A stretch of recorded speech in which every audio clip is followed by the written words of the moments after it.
Let's talk about needs. Needs in the sense of a client has an expectation, dealing with an agent has questions.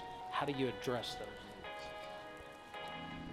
needs? So the number one thing that we're going to be talking about when we're addressing needs is going to be listening, right? So what I find is with most salespeople, they're too busy thinking about what they want to say and what they're trying to sell instead of listening to the customer.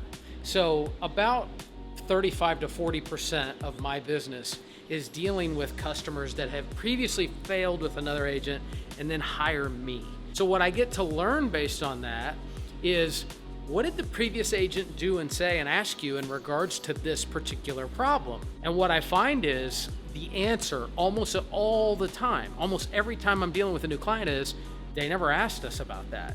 Or we told them this was a problem and they said, don't worry about that. And the worst thing from my perspective when dealing with a salesperson is the fact if they don't listen and then that problem shows up later in the sales pipeline for you, it's the most frustrating thing in the world. So if I'm sitting with a client and they say, hey, this is a problem for us down the road, there has to be a spot in my system that brings that back and gets ahead of any of those challenges before it blows up again, because there's nothing worse than having a client experience where you're thinking, I told you that that would be a problem, and now it's coming back and it's a problem. Like, that's the most annoying thing in the world.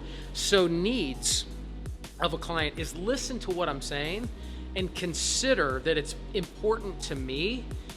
And if there's anything across the timeline that could be a problem because of this, you bring it back to me. And that should be the policy.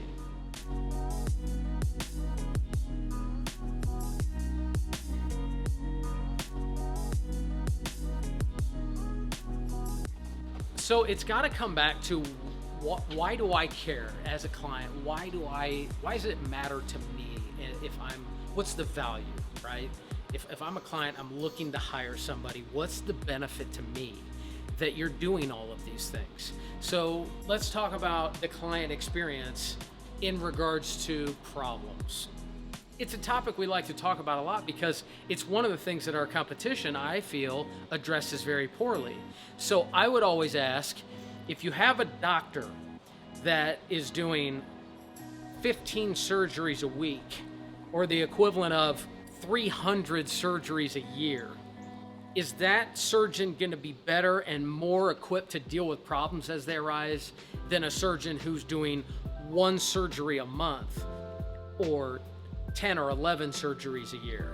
So yeah, it's called experience, but when it shows up in marketing as experience, it's like, okay, everybody says experience, integrity, and all these words that don't mean a lot, but experience means I'm doing enough transactions, we're working with enough people that we've seen these problems before, and if we've made those mistakes before, that means we don't have to make them on you. That's experience.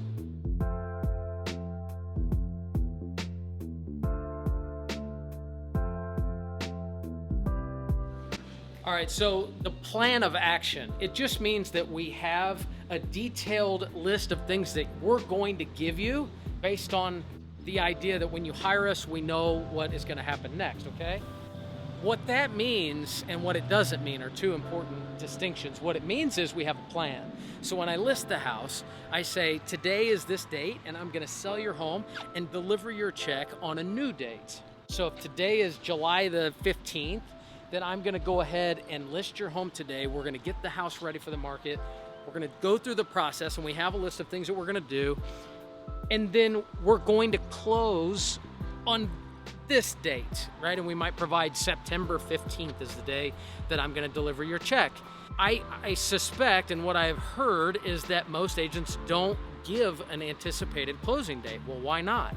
Because they have no idea how long it's actually going to take for something to happen. I think that's, number one, a big mistake, but I also think that they really truly just don't know the answer. So what I like is in a process that has so many variables, there's a plan, of exactly what's going to happen. And what that allows for is us to focus on the problems that arise and solve those problems, as opposed to figuring out every single part of the process the entire time.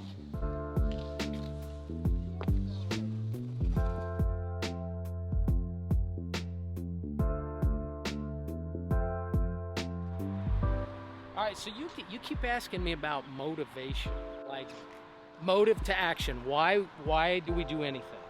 When you're selling somebody's house, they expect you have a certain level of motivation. You're excited.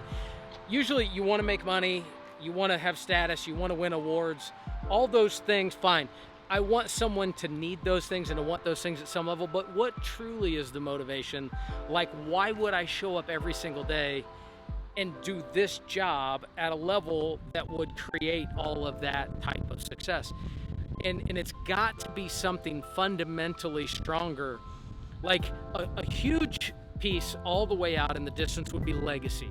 Like, I would be remembered as a guy who did what I said I was going to do. The definition of success is doing something as good as you can possibly do it with all of the things that have been given to you. So with different levels of talent, with different levels of a lift up or assistance or nepotism or things that are available in the business world, what's really great about the specific opportunity to do something as basic but as exciting as selling a house with me is I really care about one transaction and each individual person, because doing that really well is the definition of success. Not an award, not a bucket full of money, and not some legacy or what's on my tombstone, even those are important.